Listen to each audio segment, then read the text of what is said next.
I clearly left all the property to my sister who sold her house for me to cure her illness, but the law awarded it to my wife whom I hadn't seen for 2 years. When she cried in court that she was widowed for me, I personally pulled out the CCTV in the video she was straddling her first love's lap, using my black card to swipe down 1,000,000 diamond rings. And the life-saving surgical fees she talked about had long since been turned into a champagne tower in front of the hotel's floor-to-ceiling windows. When I opened my eyes, the woman beside me couldn't contain her tears of joy. "Thank goodness, brother, you're finally awake." I was momentarily stunned. The scene before me was all too familiar, and I realized I had been given a second chance at life. My sister, Josephine Parker, held my hand and reassured me. "Don't be afraid, brother. Even if I have to sell everything we own, I'll make sure you get treated. You won't die." Seeing my sister with her eyes red from crying, my heart ached. In my previous life, my wife, Fiona Brooks, had severed all ties and disappeared without a trace after I became seriously ill. But my sister, Josephine Parker, had mortgaged our only home to ensure I received treatment, ultimately losing everything and ending up homeless. After my death, Fiona returned with a lawyer, and as my legal wife, claimed nearly 90% of my estate. She then used the money to live a lavish life with her first love, Ezra Bennett. The hospital room door suddenly opened, pulling me out of my memories. It was Fiona. She walked into the room in high heels, clutching a medical report, her eyes slightly red as if she had just cried. But I noticed a distinct pinch mark on her wrist. She had deliberately hurt herself to aid in her dramatic display of tears. "Honey," Fiona rushed to my bedside, holding my hand and crying, "Honey, the doctor said you have cancer." "Boo-hoo." She cried convincingly, but the tears never really fell, like a performer failing their role. I ignored her sobs and focused on her carefully applied makeup,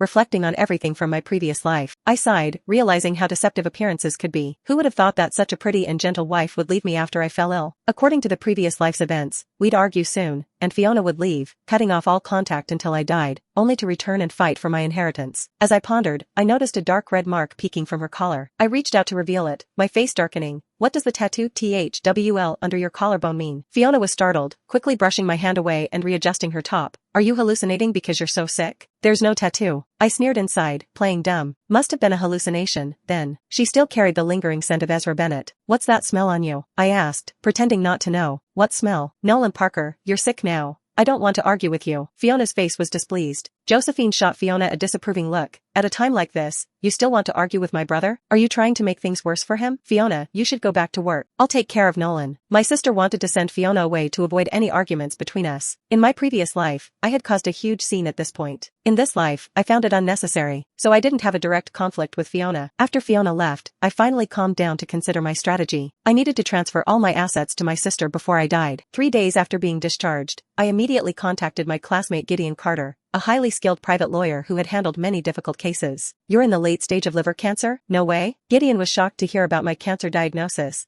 but after seeing my diagnosis report, he sighed deeply. "I'm sorry, I didn't expect." I shook my head with a smile. "I called you today to draft a will. I want to transfer all my money to my sister." After reviewing the documents I provided, Gideon shook his head. "That might be difficult. Fiona is your legal wife, and by law, she has rights to half of your assets." I pushed a thick stack of envelopes toward Gideon. "Don't tell me about the process. I just want results. Also, here's a lead. Fiona's having an affair, and it's with our college classmate, Ezra Bennett." "Ezra Bennett?" Gideon was shocked, his mouth agape. That guy seemed honest. Who would have thought? "That's why I'm asking an old classmate to help me find evidence of Fiona's affair." "Alright." After leaving the law firm, I returned home and was surprised to find Fiona there.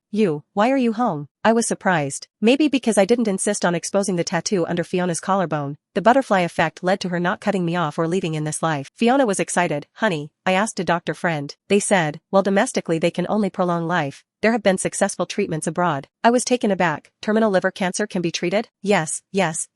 Of course, it can, but the surgery is very expensive." "How much?" I suddenly became interested. Not because I naively believed the terminal illness could be cured, but because I wanted to know her real intentions. Fiona told me, the surgery costs about $50,000. $50,000, which is roughly over $350,000. Fiona really had a good plan. $350,000 is almost the total of all my assets. She wanted to trick all my money out and then live a happy life with Ezra Bennett. Forget it. Losing everything for a treatment that might not work isn't worth it. Bang! Fiona slammed the chopsticks on the table, anxiously saying, "How can you say that? If there's a chance to be cured, even if it means losing everything, I'll do it." "Huh. If I hadn't lived through 2 lifetimes, I might have believed your nonsense." "Alright then, you make the arrangements. I want to rest for a while." Fiona suddenly realized, "Wait, honey, you're so sick. Why aren't you in the hospital and back home? Her expression turned sour, as if she thought of something, and quickly came over to pull me. No, you must go back to the hospital with me now. You need to be hospitalized. I thought, go to the hospital so you and Ezra can have your secret meetings? But, it wouldn't be impossible. I'm just grabbing something, then I'll head back. The doctor prescribed medicine, and I'm not bedridden yet. Just as I was about to leave, I heard the sound of the door code being entered, and then Ezra Bennett burst in. Sweetheart, I'm here. I missed you so much.